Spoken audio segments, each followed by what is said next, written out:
Bismillahirrahmanirrahim. Assalamualaikum warahmatullahi wabarakatuh. Alhamdulillah. Alhamdulillahilladzi an'ama alaina bi ni'matil iman wal islam. Asyhadu an la ilaha illallah wa asyhadu anna Muhammadan abduhu wa rasuluh.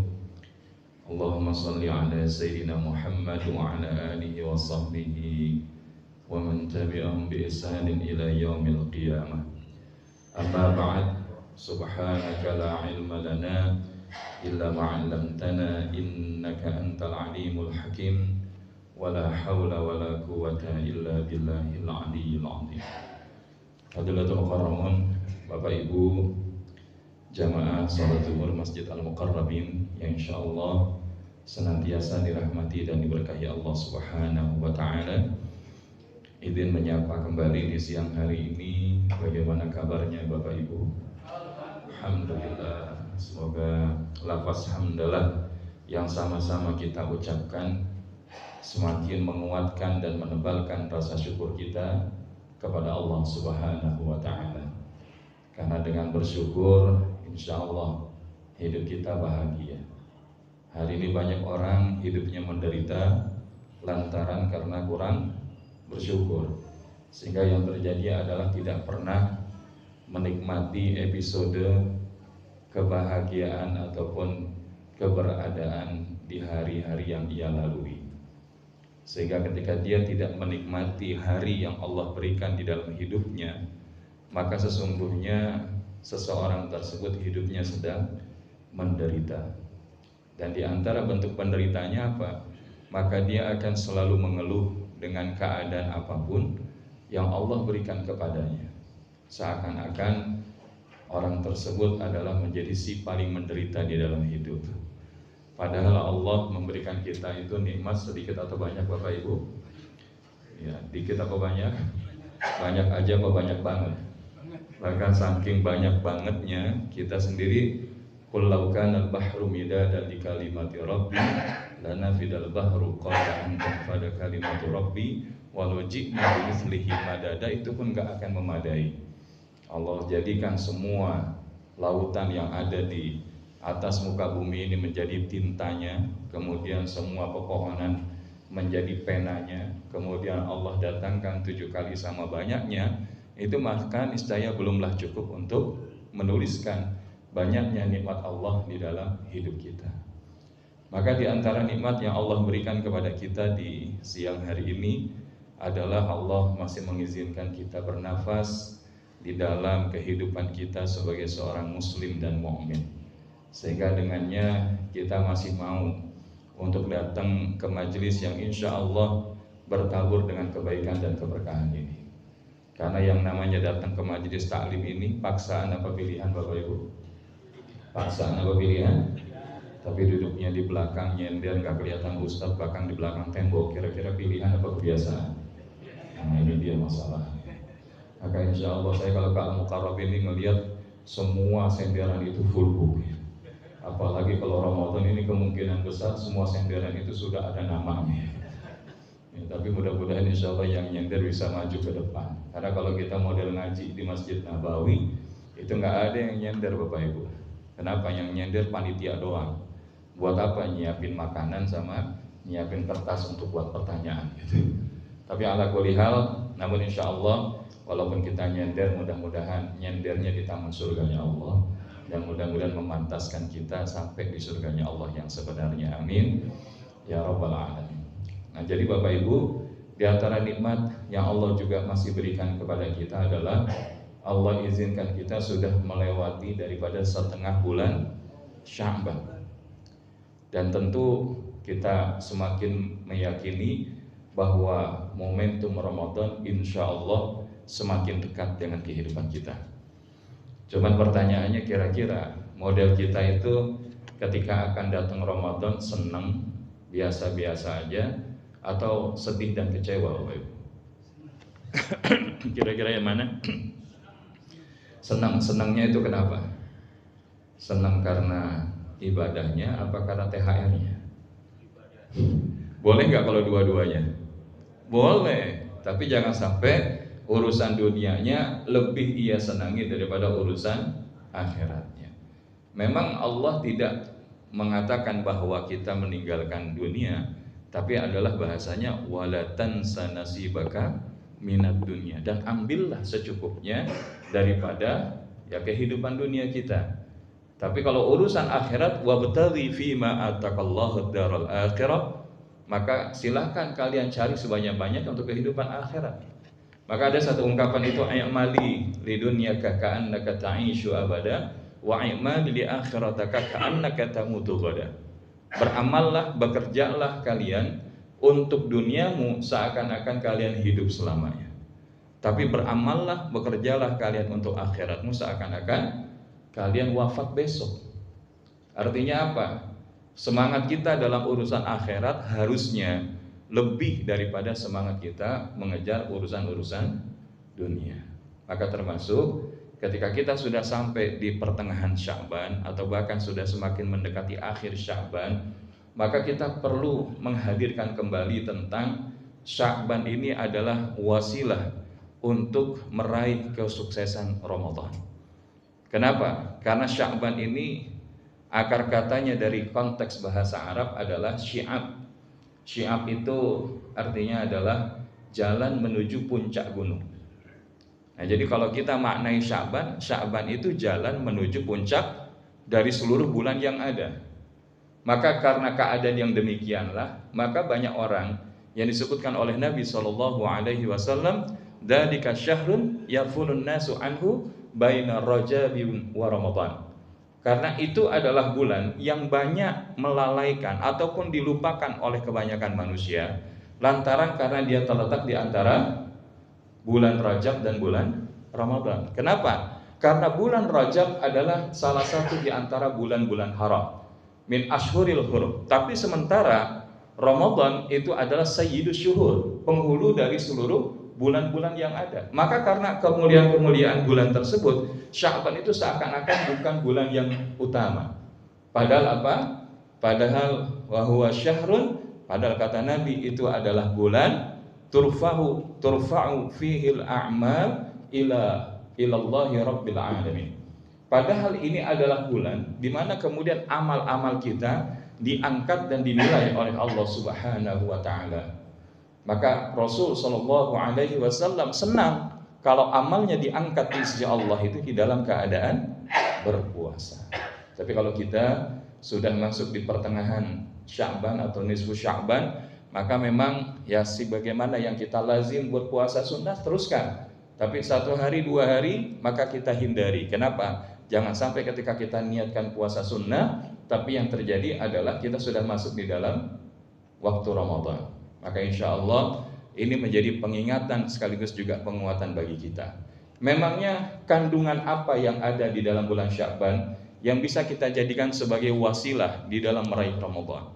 Maka di dalam kesempatan yang singkat ini, setidaknya Al-Fakir ingin mengutip sebuah nasihat yang menarik dari Syekh Yahya bin Mu'adz Ar-Razi rahimahullah, ketika beliau mendefinisikan Sya'ban itu sebagaimana huruf-huruf yang ada di dalam kata Sya'ban. Dan ada berapa huruf di dalam kata Sya'ban Bapak Ibu? Ada 5. Apa saja itu? Huruf Shin, huruf Ain, huruf Ba, huruf Alif, huruf Nun. Nah, apa saja pemaknaannya itu? Yang pertama adalah syafaat. Huruf Shin-nya adalah syafaat. Yaitu apa? Makna sederhananya pertolongan. Karena akan ada satu hari di mana kita tidak akan mendapatkan pertolongan kecuali Allah yang mengizinkannya. Baik yang itu langsung dari Allah ataupun Allah berikan kepada apa-apa yang Allah izinkan untuk bisa memberikan pertolongan. Apa di antaranya? Al-Qur'an. Iqra'ul Qur'an fa innahu ya'ti yaumal qiyamah syafi'an li ashabi. Bacalah Quran, maka sesungguhnya Al-Qur'an itu akan menjadi syafaat bagi siapapun yang membacanya di hari kiamat. Kemudian apa lagi? Ada lagi puasa. Puasa pun akan menjadi syafaat. Terus apa lagi? Ya, jihad fisabilillah, kemudian gugur di medan juang akan menjadi daripada kebaikan syafaat bagi ahli keluarganya. Seorang yang syahid fisabilillah akan memberikan syafaat sedikitnya kepada 10 anggota keluarganya. Kemudian apa lagi? Masih banyak lagi, sedekah, wakaf, termasuk bahkan sahabat. Sahabat itu pun bisa menjadi syafaat. Ya, jadi makanya kita jangan sampai salah pilih punya teman. Bahkan Nabi SAW mengingatkan, al-mar'u 'ala dini khalili. Seseorang itu tergantung agama temannya. Kenapa? Karena ketika nanti ada seseorang sahabat yang dia bersahabat baik di dunia, yang selalu mengingatkan ketaatan dan kebaikan kepada Allah Subhanahu wa taala, tapi ternyata ada sahabatnya, begitu dia masuk ke dalam surga kok nggak ketemu. Maka kemudian beliau bertanya, "Ya Rabb, di manakah temanku yang biasanya ngajakin pengajian? Ya kalau biasanya saya ada di pojokan, dia majuin saya ke depan mulu. Tapi kok saya nggak lihat dia ada di surga?" Maka kemudian kata Allah apa? "Coba engkau lihat ke neraka, dan jika engkau temukan, maka angkatlah dia untuk masuk ke dalam surga bersama." Ini Masya Allah, betul kan Bapak Ibu? Ini ada hadisnya ini. Dan kemudian apa? Ketika kemudian sudah dibawa temannya itu, ditanya lagi, "Sudah ya Allah, apakah kamu sudah? Coba lihat lagi, ada nggak yang kamu kenal, yang kemudian bahasanya sekarang tapi dia nggak ada di surga itu?" Maka kemudian balik lagi ke neraka, lihat. Maka begitu dilihat, "Ya Allah, ini si fulan. Maka bawa dia ke surga. Dan setelah itu kemudian dibawa lagi, "Apakah sudah ya Rob?" Ya saya balik tanya kalau bahasanya ya. Ya apakah kemudian engkau masih mengenali ada orang walaupun seberat zarrah yang dia beriman kepadaku dan kemudian dia punya kebaikan tapi dia tidak bersamamu di surga, maka coba temukan dia, angkat dia, bawa kemari. Kalau bahasa kita. Maka biiznillah itu pun kemudian dilakukan dan Allah berikan kebaikan itu. Sampai kemudian sudah tidak ada lagi ya Allah. Maka itulah sisanya daripada orang-orang yang memang mendapatkan kemuliaan dari Allah Subhanahu wa taala. Tapi ada syafaat yang disebut sebagai syafaatul uzma. Siapa itu? Ya, dari Nabi kita Muhammad sallallahu alaihi wasallam. Karena bahasanya apa? Kata Nabi sallallahu alaihi wasallam, "Siapa yang paling banyak bersolawat denganku ataupun untukku, maka dia adalah orang yang diantaranya paling dekat kedudukanku di yaumil qiyamah." Loh, kok emang kaitannya apa Ustaz dengan bulan Sya'ban? Karena di bulan Sya'ban turunnya ayat perintah bersolawat di dalam Quran surat Al-Ahzab ayat 56. Faqala ta'ala, "Innallaha wa malaikatahu yusalluna 'alan nabi. Ya ayyuhalladzina amanu sallu 'alaihi wa sallimu taslima." Ini ayat sering kita dengar, betul? Nah, makanya ketika kemudian kita faham ini ayat, bahkan dalam tafsir Ibnu Katsir disebutkan ada 3 jenis solawat. Yang pertama adalah solawat dari Allah Subhanahu wa taala kepada Nabi kita Muhammad sallallahu alaihi wasallam. Yaitu apa? Maknanya adalah Allah memuji kekasihnya itu. Jadi kalau bahasanya Allah saja memuji Nabi kita Muhammad sallallahu alaihi wasallam, lah kita yang ngaku umatnya, masa iya kagak mau muji Nabi? Betul apa enggak? Bahkan dikatakan oleh Nabi sallallahu alaihi wasallam, orang yang paling pelit di antara umatku adalah yang ketika kalau dia disebutkan nama Nabi Muhammad tapi dia enggak mau sholawat. Bahkan bukan hanya pelit, berpotensi celaka. Ini didoakan sama malaikat Jibril. "Ya Muhammad, siapa yang di antara umatmu mendengar namamu tapi kemudian tidak bersolawat atasmu, maka dia adalah orang yang mendapatkan kecelakaan di sisi Allah Subhanahu wa taala." Maka oleh karenanya kita itu kalau ada ungkapan yang menyebutkan nama Nabi kita Rasulullah Muhammad, itu otomatis sallallahu alaihi wasallam, sallu ala nabi, Allahumma salli wa sallim wa barik alaihi, Allahumma salli alaihi, Allahumma salli ala sayyidina Muhammad. Itu harus. Kenapa saya bilang harus? Karena kalau kita hari ini menyadari kita butuh pertolongan ketika nanti di yaumul mahsyar, di saat tidak ada pertolongan yang lain. Kalau umat-umat yang lain, dia ketika ketemu dengan nabinya maka dapat pertolongan. Tapi kalau dia nggak ketemu, nggak dapat pertolongan dari nabi dan rasulnya. Nah, lalu bagaimana dengan kita? Pertanyaan, kita udah pernah ketemu nabi apa belum Bapak Ibu? Nah, cuman apakah kita kemudian nggak bisa mendapatkan kebaikan? Inilah yang disebut syafaatul uzma. Maka jangan sampai kita itu kurang-kurang ataupun segan-segan sholawat, apalagi ketika kita ada di bulan Sya'ban ini. Bahkan bukan hanya sholawat Allah kepada Nabi, tapi juga para malaikat bersolawat kepada kepada Nabi sallallahu alaihi wasallam. Apa itu maksudnya? Mendoakan Nabi kita Muhammad sallallahu alaihi wasallam. Makanya kenapa kalau ajaran guru-guru kita, orang-orang tua kita ada yang namanya ngirimin Fatihah, doa arwah, betul ya? Ala hadihin niyah wa ala kulli niyatin salihah wa ila hadratin Nabi Rasulullah Mustafa Sayyidina Muhammad sallallahu alaihi wasallam wa ala alihi wa ashabihi wa zurriyatihi wa sahabatihi ajma'in. Kemudian mana khususan ila ruh disebutkan. Kenapa? Karena ketika kita menyebutkan itu, ada sebuah nasihat yang menarik dari seorang habaib, bahwa orang yang kemudian dia bahasanya punya kebaikan membacakan Fatihah, membacakan doa untuk orang yang sudah meninggal dunia, maka ketika kelak dia wafat biiznillah, maka dia itu akan dikenali oleh para penghuni alam barzakh tersebut. Bahasanya dia nggak jadi orang asing. Makanya kalau kemarin ada bilang, wah baca Fatihah kagak nyampe, itu gimana? Kan urusan nyampe apa enggak itu urusannya Allah. Kalau nggak nyampe kita nggak akan doa Allahumma firlil muslimin wal muslimat wal mu'minin wal mu'minat, berarti kita nggak nyampe itu doa. Makanya karena kita yakin itu nyampe, maka jangan sampai kita pun, makanya kenapa dalam wilayah doa ada doa kita membuka dengan sholawat, ditutup juga dengan sholawat. Allahumma salli wa sallim ala sayyidina Muhammadin wa ala kulli sahabati rasulillahi ajma'in. Baru masuk ta'awuz, a'udzu billahi minasyaitonir rajim, bismillahirrahmanirrahim. Masuk hamdalah, alhamdulillahi rabbil alamin, hamdan yuwafi ni'ama yukafi'u mazidah. Seterusnya baru masuk salawat lagi, Allahumma salli wa sallim ala sayyidina Muhammad wa ala alihi wa sahbihi ajma'in. Baru ada doa pribadi, doa orang tua, doa kaum muslimin muslimat, doa khusus, tutup doa sapu jagat. Wassallallahu ala sayyidina Muhammadin wa ala alihi washabbihi wa baraka wa sallam. Subhana rabbika rabbil izzati amma yasifun wa salamun alal mursalin walhamdulillahi rabbil alamin. Itu ada. Jangan kita doa mau-maunya kita.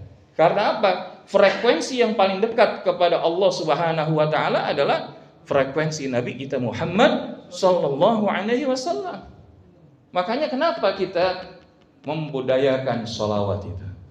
Maka yang ketiga, ya ayyuhalladzina amanu sallu alaihi wa sallimu taslima. Maka seyogyanya seharusnya orang-orang yang beriman mereka memperbanyak sholawat kepada Nabi kita Muhammad sallallahu alaihi wasallam. Karena siapa yang bersalawat satu kepada Nabi, maka Allah akan gantikan dengan 10 kebaikan, dihapuskan 10 dosa, diangkat 10 derajat. Maka harusnya salawat kepada Nabi itu menjadi wirid yang kita rutinkan, selain daripada asma-asma Allah yang sama-sama sudah kita jalankan. Istighfar, sayyidul istighfar, sayyidul tasbih. Maka kemudian juga kita perbanyak dengan apa? Ya membaca tahlil, takbir, tahmid, kemudian apalagi ya ucapan daripada hauqallah, dan kemudian kita baca sholawat kepada Nabi kita Muhammad sallallahu alaihi wasallam. Bahkan kalau kita daripada bengong, lebih baik kita banyakin sholawat. Maka insya Allah ini salah satu sarana sebagai wasilah kita menyongsong datangnya bulan suci Ramadan.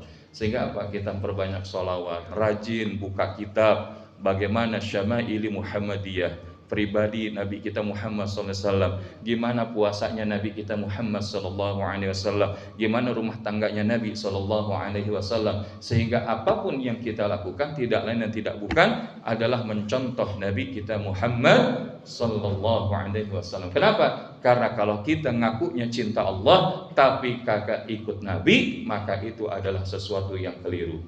Hari ini banyak orang yang salah jalan, Bapak Ibu. Banyak orang salah jalan. Yang terakhir ada sebuah aliran yang membolehkan, bahasanya apa? Istri orang untuk bisa dia mau sama laki-laki orang yang bukan mahramnya, bebas. Yang penting suka sama suka. Antarodin minkum. Lah itu dipakai bukan dalam wilayah itu. Ini pemaknaan salah kaprah. Yang model begini banyak. Belum yang ngaku Nabi palsu. Maka kita kalau enggak ngikut Nabi, potensi kejahilan kita, ketersesatan kita itu begitu tinggi. Makanya Allah Subhanahu wa taala mengingatkan dalam Quran surah Ali Imran ayat 31, "Qul in kuntum tuhibbunallaha fattabi'uni yuhibbukumullah wa yaghfir lakum dzunubakum wallahu ghafurur rahim." Katakanlah, jikalau kalian mencintai Allah, fattabi'uni, maka ikutlah aku. Maksudnya siapa? Ikutilah Nabi sallallahu alaihi wasallam. Maka niscaya kita akan dicintai Allah, diampuni segala dosa-dosa kita, dan yang ketiga, Allahnya makin sayang sama kita. Maka ini, jadi kita hidupkan sunnah-sunnah Nabi, dan itu dimulai dengan apa? Banyakin sholawat. Maka ini yang pertama. Maka insya Allah kita berpotensi mendapatkan pertolongan Allah Subhanahu wa ta'ala. Yang kedua, huruf Ain. Apa itu Ainnya? Syekh Yahya bin Mu'adz Ar-Razi menyebutkan al-izzah wal karamah, yaitu ketinggian dan kemuliaan. Ketinggian dan kemuliaan. Karena apa? Karena ketika di bulan Sya'ban, dalam sebuah riwayat dikatakan pada malam nisfu Sya'ban, setelah Rasulullah Shallallahu Alaihi Wasallam hijrah ke kota Madinah, maka saat itu bagaimana kemudian kiblat umat Islam awalnya adalah menghadap Masjidil Aqsa, Baitul Maqdis, yang ada di mana? Yang ada di Palestina. Tapi ketika sampai di Madinah, jadi gini Bapak, kalau posisinya di Mekah, ya ini Ka'bah nih, nah ini Baitul Maqdis di depannya. Jadi kalau Nabi sholat, walaupun menghadap ke Masjidil Aqsa, tapi hakikatnya menghadapkan wajahnya menuju Ka'bah yang ada di Masjidil Haram. Tapi begitu kemudian bahasanya apa? Pindah ke Madinah, maka kalau bahasanya menghadap ke Masjidil Aqsa, maka posisi Ka'bah itu ada di sini. Ya, ada sekitar antara jam 5 atau jam 7. Dan ini yang ternyata menjadi apa? Polemik. Pada waktu itu orang-orang Yahudi bilang, wah ngapain Muhammad kemari sama umatnya, kalau ujung-ujungnya sama kiblatnya menghadap Al-Aqsa, tempat kita juga menghadap kiblat. Karena kan di Al-Aqsa itu ada, di komplek Al-Aqsa itu ada tembok ratapan, betul? Ya, ada tembok ratapan. Bahkan disebut juga Bethlehem bagi orang-orang Nasrani. Maka itu memang kota suci untuk 3 keyakinan. Keyakinan samawi. Tapi kemudian karena kita yakin al-Islamu ya'lu wa la yu'la alaih, maka ketika posisi menghadap ke sana tapi diibaratkan dengan umat yang lain, Rasulullah nggak pengen kalau umat Islam itu modelnya umat yang membebek kepada umat yang lain. Bahkan mengecam kalau bahasanya ada umat Islam yang hobinya ngikutin daripada perbuatan umat yang lain. Bahasanya apa? Tasyabbuh. Apa Bapak Ibu? Tasyabbuh. Ikut-ikutan, ngebebek daripada apa yang dilakukan oleh umat di luar Islam. Man tasyabbaha biqaumin fahuwa minhum. Kata Nabi, siapa yang dia bersikap tasyabbuh, mengikuti perbuatan satu kaum, maka dia sama dengan kaum tersebut. Makanya kita di bulan Februari nggak ada tuh, tanggal 14 Februari kemarin disebut hari Valentine, nggak ada hari kasih sayang, yang ada hari kasih suara, betul kan? Ya masalah nanti sekarang ini gimana, 1 putaran, 2 putaran. Ya kita doa sama Allah, mudah-mudahan Allah berikan yang terbaik. Yang penting apa? Prosesnya jujur, adil, benar, enggak curang, enggak zalim. Itu aja. Tapi kalau kita hari ini, ya saya mah ngikut aja dah Ustadz. Yang penting saya kalau giliran pas mau nyoblos dikasih 100.000, 200.000 lumayan lah. Saya suka bilang gini, Bu, kemarin saya di majelis taklim ibu-ibu, saya bilang kalau ibu dikasih 200.000 itu namanya penghinaan. Kenapa? Coba 200.000 dibagi 5 tahun berapa? 40.000, betul? Dibagi 5 tahun 200.000, 40.000, betul? Nah, 40.000 1 tahun dibagi 12. Kira-kira berapa tuh? 40.000 dibagi 12 berapa? Nyampe nggak 5.000? Nggak nyampe. Nah, 5.000 nggak nyampe dibagi 30 hari, kira-kira berapa sen? Maka kalau kita ngambil waktu itu, maka mohon maaf, harga diri kita nggak lebih daripada 100 perak, bahkan nggak lebih dari jigo. Terus kita bilang, habis Ustaz saya nggak ngerti politik, yang penting saya besok bisa beli beras. Masalahnya nggak begitu.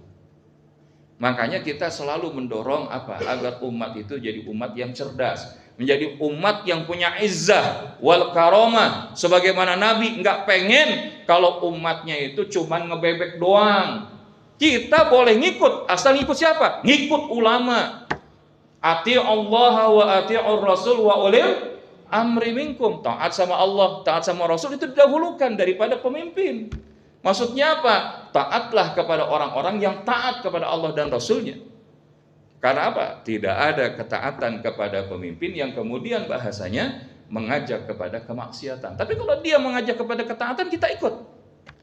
Tapi kalau ada perkara-perkara yang di luar dan kita tidak tahu, kita berlindung kepada Allah Subhanahu wa ta'ala. Makanya turun ayatnya apa? 144 surat Al-Baqarah. Bismillahirrahmanirrahim. Qad nara taqalluba wajhika fis samaa falanuwalliyannaka qiblatan tardaha fawalli wajhaka syatral masjidil haram. Kami melihat wajahmu Muhammad sering menengadah ke langit. Jadi Nabi begitu hijrah ke Madinah, bahasanya tuh karena orang ngomongin menghadap ke Al-Aqsa, tapi ngebelakangin Ka'bah, membelakangi Masjidil Haram, Rasulullah tuh nggak nyaman. Maka kalau kita hidup nyaman ikut-ikutan daripada perbuatan kebiasaan umat yang lain, itu ada something wrong dengan iman kita, Bapak Ibu. Makanya apa? Kemudian akan kami palingkan engkau Muhammad kepada kiblat yang engkau senangi. Maka hadapkanlah wajahmu ke arah Masjidil Haram, dan di mana saja engkau berada, hadapkanlah wajahmu ke arah itu. Jadi Bapak Ibu, maka sampai sekarang monumen tempat di mana Rasulullah sholat, ada yang bilang Rasulullah sholat zuhur, ada yang bilang kalau dia malam nisfu Sya'ban sholat isya, 2 rakaat menghadap kiblatnya ke Baitul Maqdis, 2 rakaat berikutnya menghadap kepada Masjidil Haram. Nah, insya Allah mudah-mudahan Allah izinkan Bapak Ibu berangkat ke tanah suci, amin. Nah, kalau mampir di Madinah itu cuma skip doang tuh, ya, karena habis dari Masjid Kuba, padahal itu ada namanya Masjid Qiblatain, betul. Tapi kadang-kadang kita jamaah kita nih kalau udah habis dari Masjid Kuba, langsung bahasanya pengen ke kebun korma, ya, langsung bahasanya nyampe ke kebun korma ya. Udah nyampe ke kebun korma, kira-kira beli korma apa beli bakso? Nah, yang jauh tahu ini. Karena begitu orang kita nih, orang Indonesia, jamaah Indonesia, mohon maaf, nyampe di kebun korma, wah silakan halal. Begitu pas giliran, Pak beli nggak? Bu, kagak Ustaz. Tapi yang ada apa? Beli bakso. Karena sana bakso itu jadi favorit. Jalan-jalan jauh ke tanah suci, ujungnya beli bakso. Tapi ala kulli hal yang ingin saya sampaikan Bapak Ibu, intinya adalah kalau kita hari ini kok gampang umat Islam terpecah belah lantaran apa? Kiblat kita kagak sama. Maksudnya apa? Hati kita tidak sama dengan wajah kita yang kita hadapkan ke arah kiblat. Kalau wajah kita arahkan kepada kiblat, maka hati kita harusnya enggak berjarak. Kita kadang-kadang beda pilihan capres saja, bisa urusannya panjang, betul apa enggak? Kalau di rumah suami sama istri beda, wah itu bisa gencatan senjata berapa dekade ya. Kalau kemudian masuk di lingkaran pekerjaan, di anggota masyarakat, kadang satu dan lain hal, faktor like or dislike menyebabkan polarisasi. Mulai gampang gesek-gesekan, sekali ada yang ngeletup, pecah gitu. Maka kita berlindung kepada Allah tadi. Harapan kita, insya Allah mudah-mudahan umat Islam, khususnya yang ada di Indonesia, semakin paham. Politik itu bukan tabu Bapak Ibu. Tapi politik itu perlu kita fahami dengan bingkai Al-Quran dan hadis. Bukan juga ini politik identitas, tapi ini adalah kefahaman kita, realitas di dalam hidup, suka atau tidak itu pasti ada.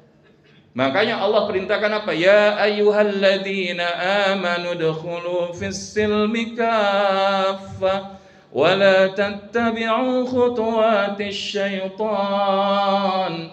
Innahu lakum aduwwum mubin.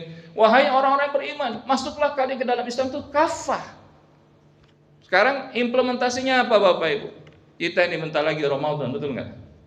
Bentar lagi Ramadan, betul nggak? Itu mulainya sama semua atau udah beda-beda? Gak usah jauh-jauh, Ustadz ada ketinggian dah kalau politik. Ya udah, saya pengen ambil yang dekat. Kita mulai Ramadan sama apa ada yang masih beda-beda? Udah gitu, lebarannya sama apa beda-beda juga? Bahkan ada yang ngambil mazhabnya gini, pokoknya saya mau Ustadz, kalau giliran puasa ambil yang paling belakangan, betul. Tapi kalau giliran lebaran, nah ini paham nih pada pelakunya di sini sebagian. Maka jangan lupa, kita harus konsisten. Makanya kenapa? Kita ati Allah wa ati Rasulullah ulil amri minkum. Pemerintah ada lembaga Falakiyah melibatkan ormas-ormas Islam, Nahdlatul Ulama, Muhammadiyah, Persis dan semua ormas-ormas Islam yang ada di bangsa kita untuk bersepakat musyawarah. Tapi kemudian kalau ternyata ada perbedaan menggunakan metode alat, nggak apa-apa, namanya bab fikih. Makanya makin kesini alhamdulillah kita nggak makin banyak gesekan. Mau yang mau mulai duluan silahkan, selama dia berpegang kepada dalil dan ada dalil.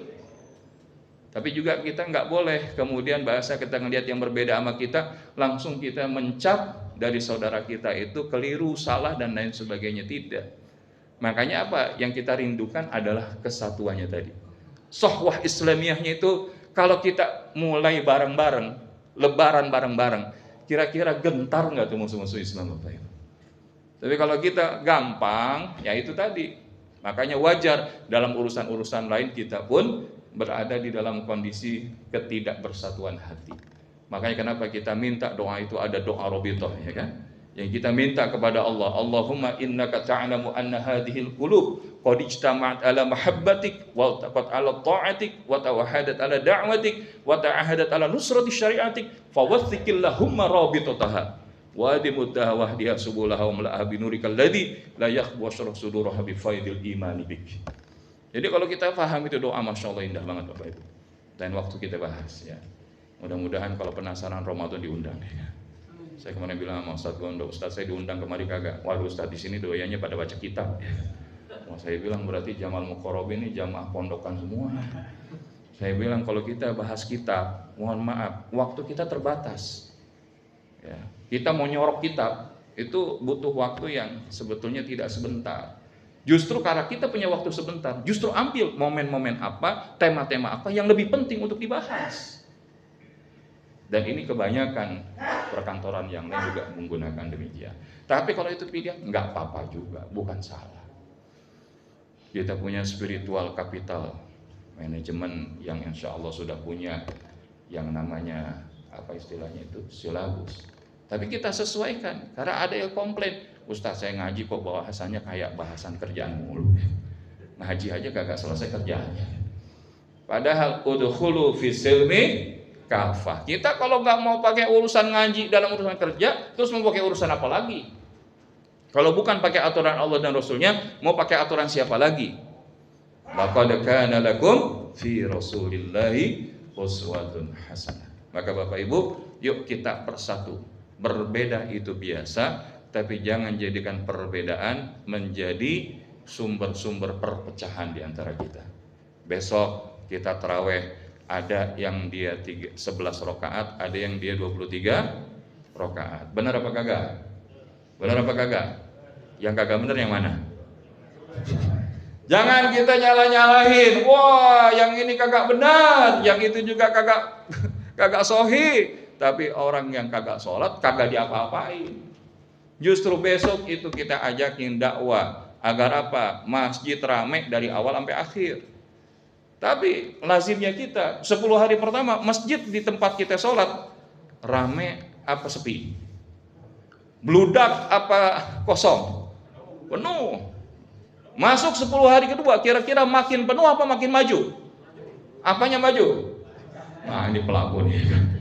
Kira-kira pindahnya kemana itu?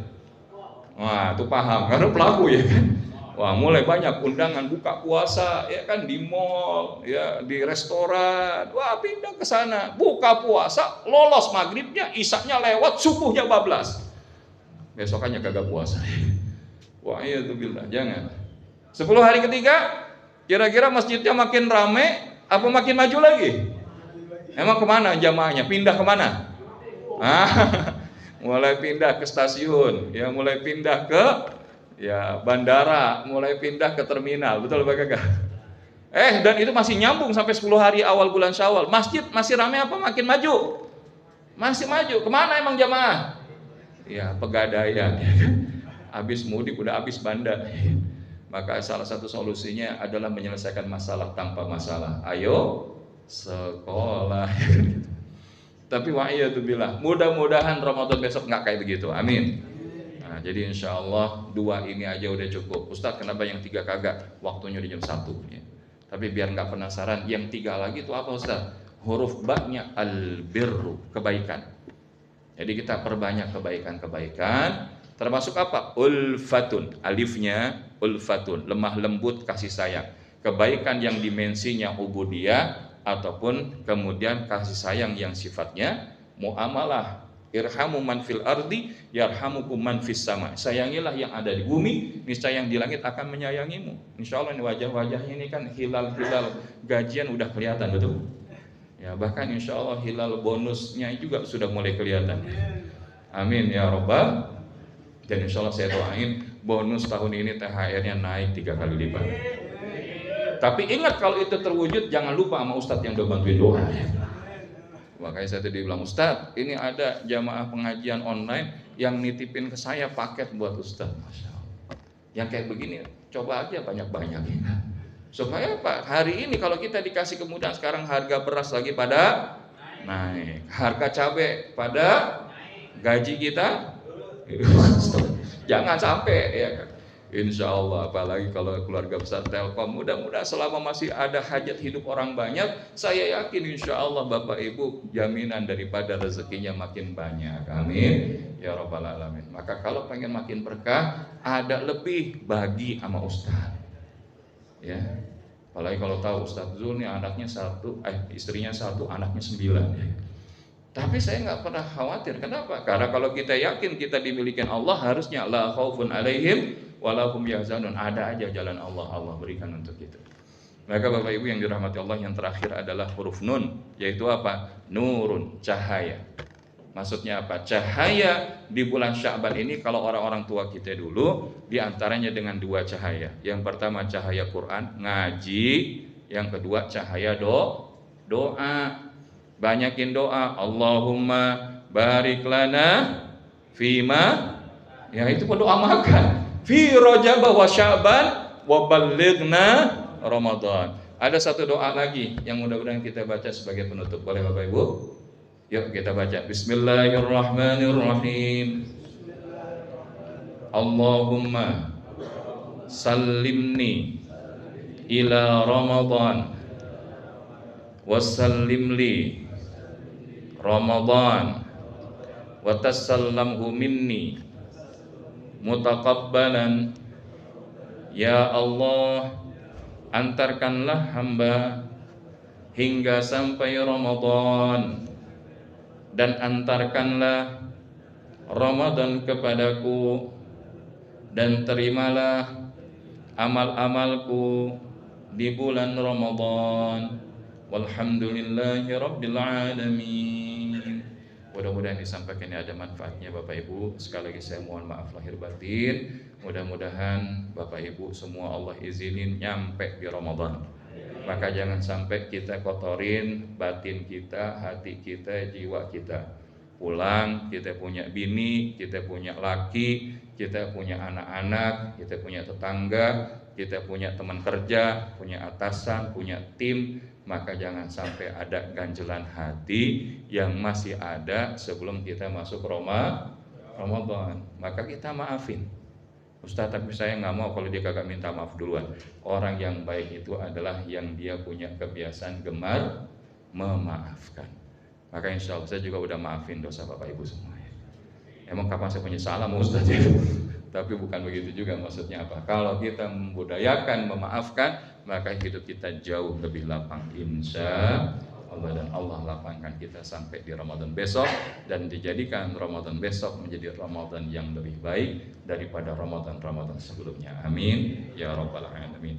Hadanallahu wa iyyakum ajma'in. Subhanakallahumma bihamdika asyhadu an la ilaha illa anta astaghfiruka wa atubu ilaik. Wal afwa minkum wa billahi taufiq wal hidayah.